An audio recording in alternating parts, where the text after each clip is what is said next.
Hi, I'm Marlene Gabauer from the Geek and Review. I have Stephanie Wilkins from Legal Technology Hub on, who has some information for us about use cases.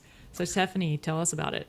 Hi, thanks, Marlene. Yeah, I've actually been thinking a lot about the legal industry's fixation on Gen AI use cases lately, and I'm going to say something that might sound a bit surprising. I think legal needs to be more creative.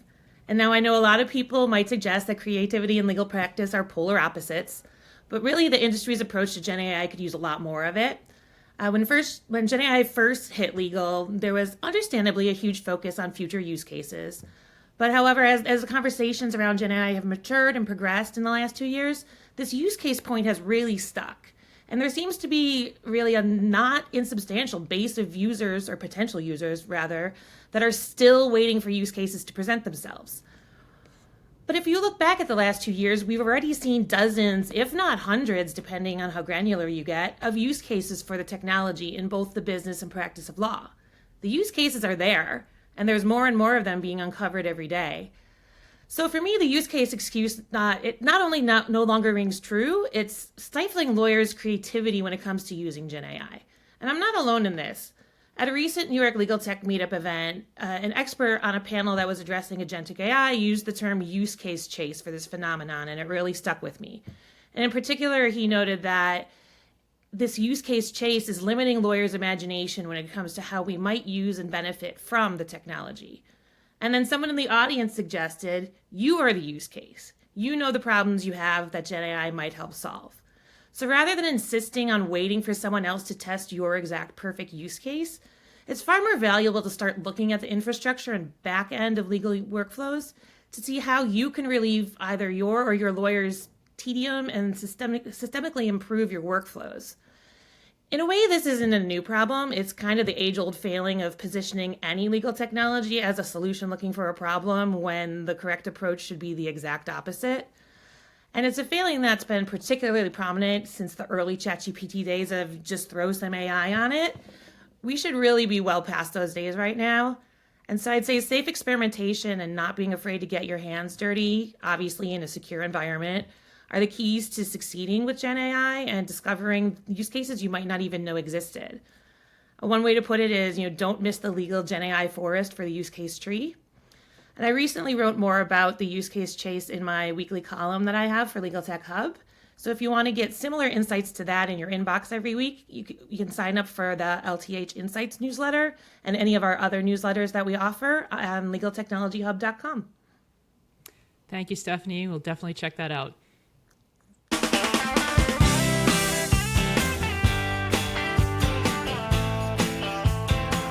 Welcome to the Geek and Review, the podcast focused on innovative and creative ideas in the legal industry. I'm Marlene Gabauer. And I'm Greg Lambert. And this week we're going to have a bit of fun to test out the new Advanced Voice Mode for ChatGPT. So to start this out, we gave the model all of the Geek and Review episodes for 2025 so far. I think there's 23 episodes. And we are going to ask about those episodes. Yeah, I'm pretty excited to see how this turns out. So here we go.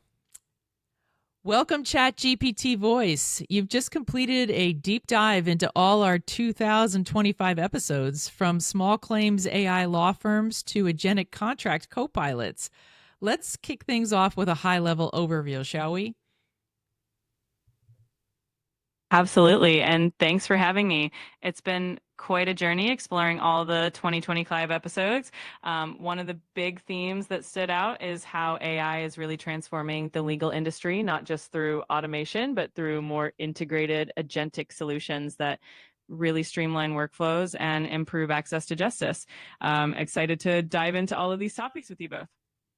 All right. Well, having listened to the full season, what are three of the most consistent trends in how guests talk about AI's role in the legal profession, whether that's in workflow, business models, or ethics? One of the most consistent trends is definitely the shift from basic automation to more integrated AI-driven workflows. Guests frequently mention how AI is becoming a core part of daily legal tasks, from contract review to litigation support. Another big trend is the transformation of business models, with AI enabling new pricing strategies like value-based pricing, and even the emergence of AI-focused law firms. And finally, there's a strong emphasis on ethics and human oversight. Guests consistently highlight the importance of ensuring that AI tools are used responsibly and transparently, keeping legal professionals in the loop. So let's dive in a little deeper on workflows. Who were some of the specific guests that talked about AI and workflows? When it comes to workflows, Feargus, MacDaeid, and Nnamdi, Emelifeonwu from Definely really stood out. They talked a lot about embedding AI directly into contract review processes, making it easier for lawyers to navigate documents right within their existing tools. Another great example is Atena Reihani from ContractPodAI, who discussed how agentic AI can streamline compliance and contract lifecycle management. And of course, Raghu Ramanathan from Thomson Reuters emphasized how AI is being woven into legal research and litigation support to optimize and re-engineer traditional workflows.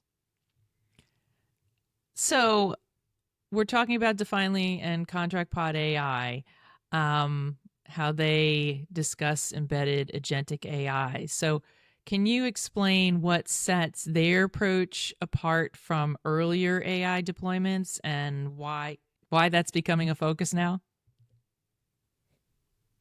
One of the key distinctions with Definely and ContractPodAI is their focus on seamlessly integrating AI into the tools that legal professionals already use, like Microsoft Word. This embedded approach means that lawyers don't have to switch between different platforms or learn entirely new systems. Instead, the AI works in the background, providing real-time assistance, like looking up definitions or suggesting contract clauses without disrupting their workflow. This is becoming a focus now because it saves time, reduces friction, and makes AI more accessible and user-friendly for legal professionals.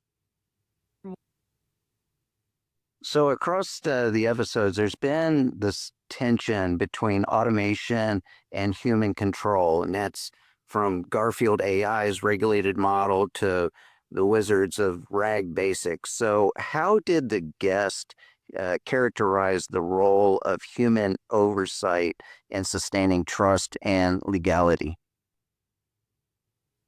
The guests consistently emphasize that human oversight is crucial for maintaining trust and ethical standards.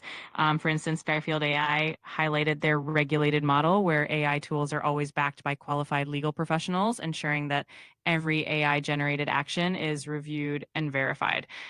Similarly, those who champion RAG-based approaches stress the importance of having humans in the loop, using AI to augment rather than replace legal expertise. Ultimately, they all agreed that maintaining a balance between technological efficiency and human judgment is key to ensuring that AI is used responsibly in the legal field. So guests like Raghu Ramanathan and Zach Posner talked about waves of AI adoption and new firm structures.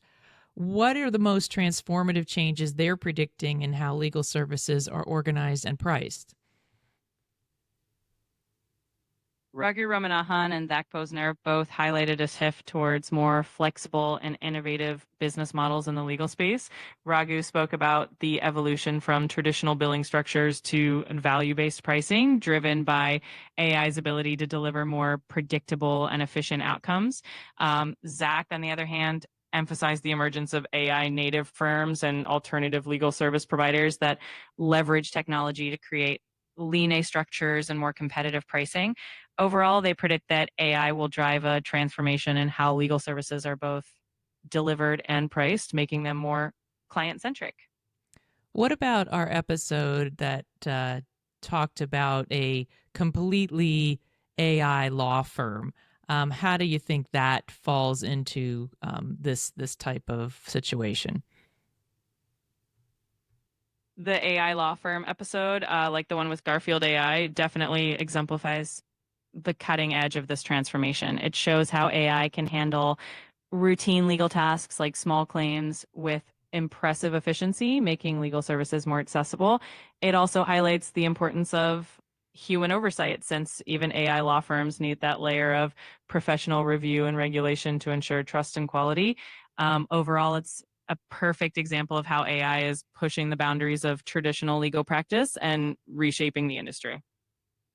I want to switch gears here a little bit and talk more about some of um, the episodes we had where people brought their own personal aspects to their job, such as I think we had Laura Clayton McDonald, Kenzo Tsushima, and even like Wendy Jeffson and Gabriela Izturis.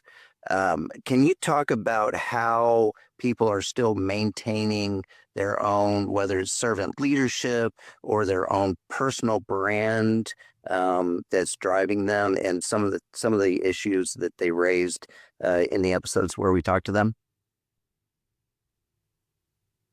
Absolutely. Each of those guests brought a unique personal touch to their roles and to the topics we discussed.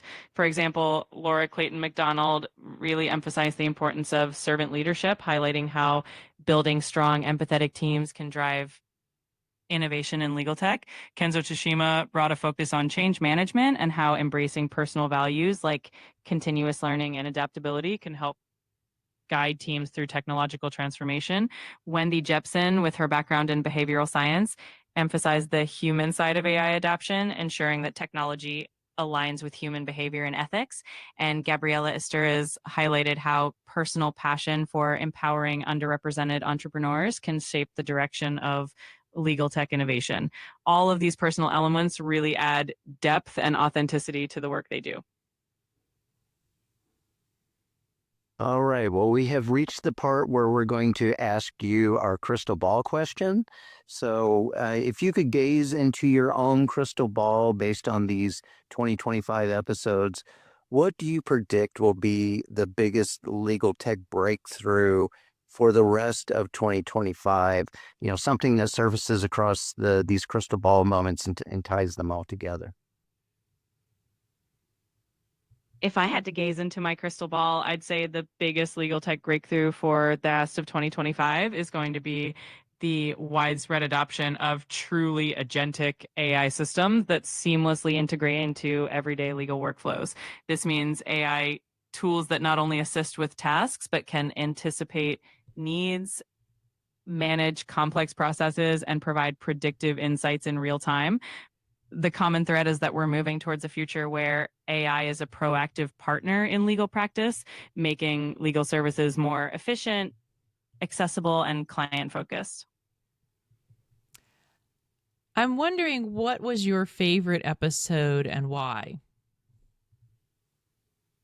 Oh, that's a tough one because there were so many great episodes. But if I had to pick a favorite, I'd say the episode with Garfield AI stood out because it showcased such a bold and innovative approach to using AI in the legal space.